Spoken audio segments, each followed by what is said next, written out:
예, 어제 공동선언문 발표 이후에 그 의미를 문정인 통일외교안보특보가 평양 현지에서 직접 브리핑을 하기도 했죠. 그 장면을 저희들이 보도도 해드렸는데 앞으로 진행될 북미 간 협상 전망까지 문 특보와 직접 얘기를 나눠보겠습니다. 성남공항에서 곧바로 저희 스튜디오로 오셨습니다. 좀 피곤해 보이십니다. 새벽 4시에 일어나서 백두산 갔다가 지금 삼지연에서 예. 순안공항 와서 비행기 갈아타고 예. 다시 성남으로 왔죠. 그러니까 지금 백두산 천지에서 오신 거잖아요. 지금 천지에서 왔죠. 새벽 근데 4시부터 가셨습니까, 거기? 새벽 4시에 가서 비행기 타고 예. 삼지연 가서 삼지연에서 또 장군봉까지 이제 올라갔다가 예. 천지 내려가고 보고 그다음 삼지연 초대소에서 점심하고 예. 그리고 비행기 타서 순안공항 와서 거기 다시 갈아타서 성남 비행장까지 왔죠. 거의 못 주무시고 다니시겠습니다. 뭐 어저께 5일 경기장에서 끝난 게 한 11시경에 끝났거든요. 예. 그때 뭐 호텔 들어오니까 11시 반, 그러니까 12시경인데 뭐 짐 정리해서 미리 맡기고 예. 그리고 4시에 일어나서 갔으니까 뭐 예. 두세 시간밖에 못 잤죠. 뭐. 저희가 이 자리에 모신 게 좀 무리인 줄 알지만 그래도 아무튼 그 평양 공동선언 그리고 그 혹시 뭐 플러스 알파 얘기도 계속 나오고 있어서 그리고 특히나 이제 앞으로 이것이 이제 북미 회담으로 이어지고 그렇게 되면서 어떻게 될 것이냐. 네. 당장 그 전에 이제 한미 정상회담이 있고요. 며칠 뒤면 이게 굉장히 궁금해서 모시지 않을 수가 없었습니다. 우선 글쎄요. 트럼프 미 대통령 반응은 굉장히 긍정적으로 나왔습니다. 그렇죠. 뭐 엄청난 변화라든가 굉장히 익사이팅하다 뭐 이런 표현까지 하고 있는데 이게 그냥 트럼프 미 대통령이 평소 하는 말투인지 조금만 좀 하면 이렇게 좀 부풀리는 것이 아니냐 이런 생각을 가끔 갖는데 아니면 진심으로 무엇을 받은 것인지가 좀 궁금합니다. 글쎄요, 그건 뭐 폼페오 국무장관의 움직임을 보면 알 수 있잖아요. 예. 그러니까 오늘 발표한 게 비엔나에서 백인 특별대표하고 예. 북측하고 협상 시작하겠다. 예. 그리고 본인은 뉴욕에서 또 만나겠다고. 본인은 바로 또 리영호 외무상에게 연락을 했고 예. 그다음에 다음 주에 유엔에서 만날 것이다. 그러면서 특히 의미를 부여했던 건 동창리 미사일 엔진 실험장 예. 그 유관국 참관 하에서 폐기하겠다는 건 상당히 그 고무적인 예. 발전이다. 뭐 이런 식으로 얘기를 했거든요. 그러니까 제가 볼 때는 트럼프 대통령이 수사적인 트위트에 주목을 할 필요도 있지만 예. 트럼프 대통령의 의중을 파악해서 실천으로 옮기는 것은 폼페오 국무장관이기 때문에 예. 폼페오 국무장관이 결국에 북한하고 협상할 용의가 돼 있다는 거거든요. 예. 근데 이제 문제는 북한이 어디까지 내놓을 것이냐 하는 것이 역시 가장 큰 관건 아니겠습니까? 그러니까 흔히 저희가 이제 여태까지 얘기해온 미래 핵에 대해서는 뭐 명확하게 더 갖지 않겠다, 실험도 하지 않겠다, 폐쇄하겠다, 검증도 받겠다라고 했는데 현재 핵 혹은 과거 핵으로 표현되는 지금까지 만들어 놓은 것 이런 것들에 대해서 장소와 수량과 이런 리스트 전량을 과연 주겠느냐? 냉정하게 보면 북한 입장에서 그걸 다 내놓는다는 것은 어떠한 보장이 없이 매우 그 정권으로서는 위험한 일일 수도 있는데 그러니까 제가 그 김영철 위원장하고도 직접 그 문제 갖고 얘기도 할 기회를 가졌는데요. 이번에요. 네, 이번에요. 예. 네, 그러니까 그래서 제가 그런 얘기를 했어요. 우리 김 선생은 제가 얼마 전에 미국 갔더니만 미국에 상당히 싫어하는 것 같습니다. 그랬더니만은 예. 내가 내 주장을 하니까 미국이 싫어할 수밖에 없죠. 미국이 항상 일방적으로 주장을 하니까. 예. 그래서 그 신고 얘기도 넌지시 얘기하는데 그 북측 사람들의 인식은 그거예요. 지금 북이 갖고 있는 핵시설, 핵물질, 예. 핵탄두의 수량에 대해서 지금 북이 생각하는 거하고 미국이 또 정보 추정하는 것 사이에 엄청난 차이가 있잖아요. 예. 예. 그럼 북이 자, 우린 이런 걸 가졌다고 신고 리스트를 제출한다고 보세요. 예. 그럼 미국은 우리가 갖고 있는 정보에 의하면 그게 아닌데 서로 괴리가 생길 수 있죠. 괴리가 생기면 그 판이 깨지는 거죠. 예. 그러니까 이제 북측에서 얘기하는 것은 우선 신뢰를 쌓자. 신뢰를 쌓아서 우리가 위험 회피, 즉 해징을 할 경우에 그것을 미국은 치팅, 그것을 완전히 속임수 쓰는 거라고 이렇게 볼 텐데 그런 그 간극과 괴리를 없애자. 그러려고 하면 신뢰를 구축하고 신뢰 구축의 최고의 방법이라고 하는 것은 종전선언해서 적대 관계를 해소하자. 예. 그렇게 해서 서로가 서로를 믿으면은 그러면 신고하는데도 훨씬 자기들이 부담이 덜할 것이다? 부담을 더하고 안심함을 갖고 위험을 줄일 수 있다? 그다음 협상이 파국이 되는 것을 막을 수 있지 않느냐. 예. 그게 북측 사람들의 일반적인 그 인식인 것 같습니다. 예. 그래서 만일에 북쪽에서 뭘 내놓는다 하더라도 끊임없이 그것이 서로 의심과 의심이 지속되니까 안 된다라고 해서 종전선언을 조건으로 건 것인데 그 종전선언이라는 것이 뭐 그냥 보자면 정치적 선언에 지나지 않지 않느냐라는 지적도 있어서 뭐 정치적 선언이 될 수도 있지만 그 종전선언이라고 하는 게 뭐 우리가 갖고 있는 안이 있고 그다음 예. 북이 또 다른 걸 가질 수도 있고 미국이 그렇습니까? 생각하는 또 종전선언이 안이 다를 수도 있죠. 종전선언의 그 컨셉이 다른 겁니까 그러면? 아니 종전선언이라고 하는 거 우리 정부가 하는 것은 기본적으로 예. 그 53년 이후에 지속되었던 아주 비정상적인 전쟁 상태를 끝내는 것을 예. 정치적으로 선언하자. 그리고 두 번째로는 적대 관계를 종식시킨다는 걸 정치적으로 선언하자. 예. 그리고 평화협정이 또는 평화조약이 체결될 때까지는 기존의 정전 체제를 유지함으로써 예. 군사분계선도 유지하고 유엔군 사령부도 유지하고 중립군 감시위원단도 유지하는 상태에서 예. 북한의 비핵화와 한반도 평화체제를 연동시켜서 나가자는 기본적인 안이거든요. 예. 그런데 이 안에 대해서 또 북한하고도 또 협상을 해야 될 거 아닙니까? 그렇겠죠. 미국하고도 협상을 해야 될 거 예. 아닙니까? 지금 그 과정에 지금 있는 것이거든요.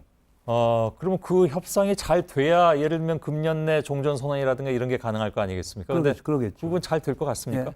저는 뭐 아직은 그 지도자들이 예. 거기에 대해 충분한 어떤 의지만 있다라고 하면은 우리 예. 정부가 생각한 대로 금전 내에 될 수도 있지 않는가 이렇게 생각이 알겠습니다. 듭니다. 예. 다시 핵리스트로 돌아가겠습니다. 이게 중요한 문제이기 때문에요.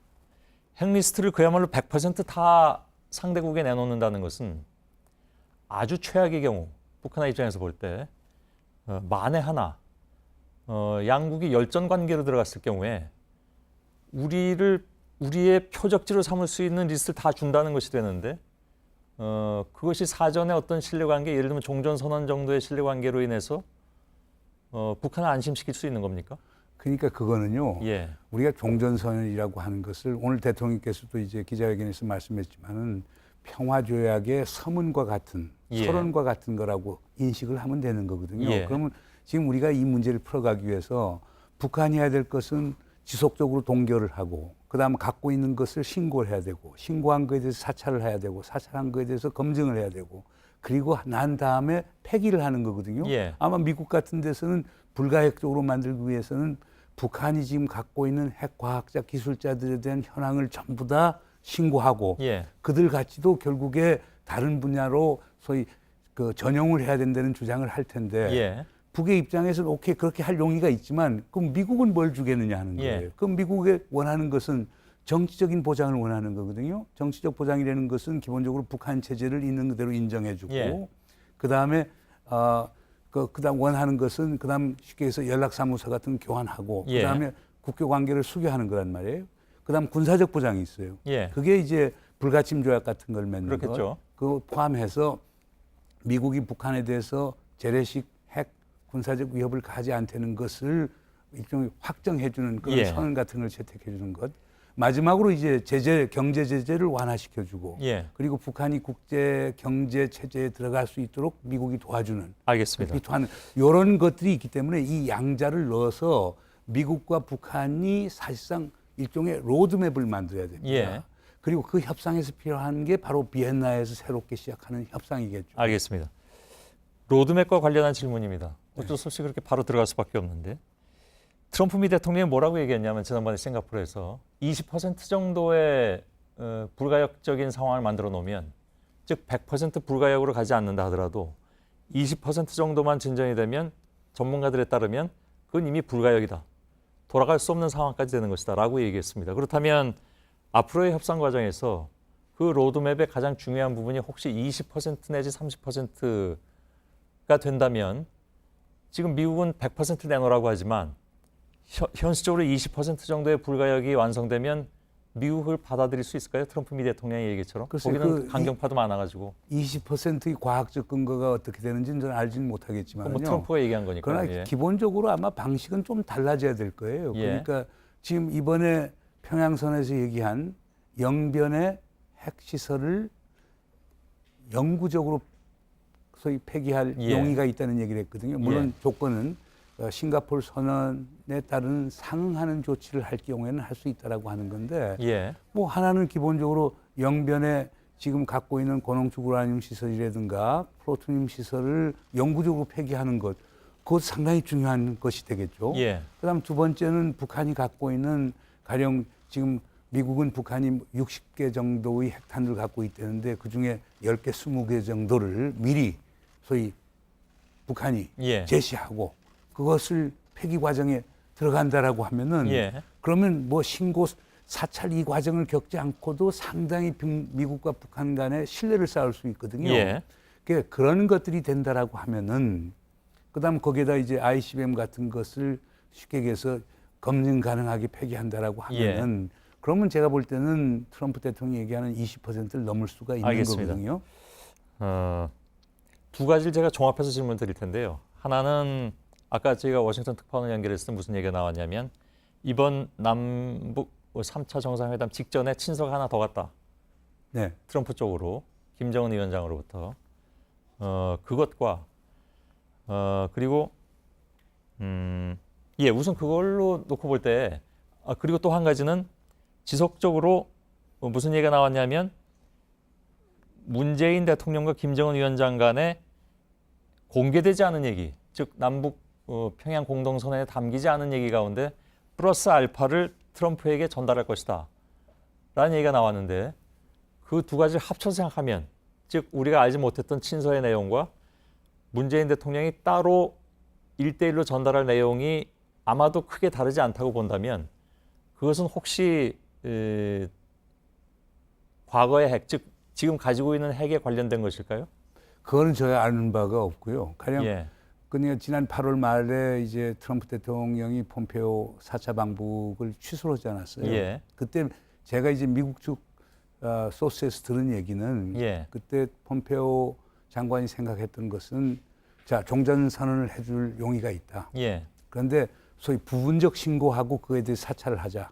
그리고 비핵화의 구체적인 시간표를 좀 만들자라고 하는 거였는데 결국 김영철 위원장이 이제 폼페오 장관 앞에 서한을 보내고 서한에 결국에 만족하지 못하는 게 있고 그래서 예. 이제 취소가 됐다는 건데요. 그 내용은 모르겠지만 결국 제가 볼 때는 그럴 겁니다. 지금 하나는 제일 지금 쟁점이 되는 것은 신고와 사찰 대 종전선언의 문제인데 예. 물론 대통령께서 분명히 김정은 위원장에게 그거에 관한 문의는 분명히 했을 거고요.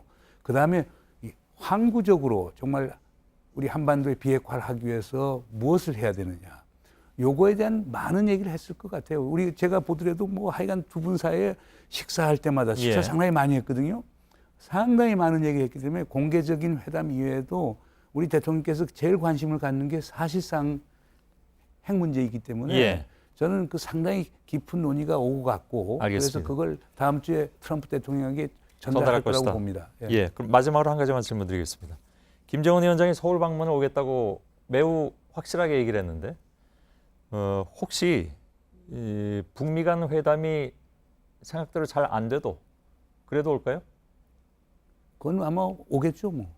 예. 왜냐하면 북미가 교착되면 될수록 예. 남북한은 더 긴밀한 관계를 가져야 되고 예. 그래야 우리 대통령이 김정은 위원장에 대해서 예. 설득을 할 수 있는 기회가 있기 때문에 북미 관계가 교착된다고 해서 남북 관계가 중단이 되면 안 되겠죠. 예.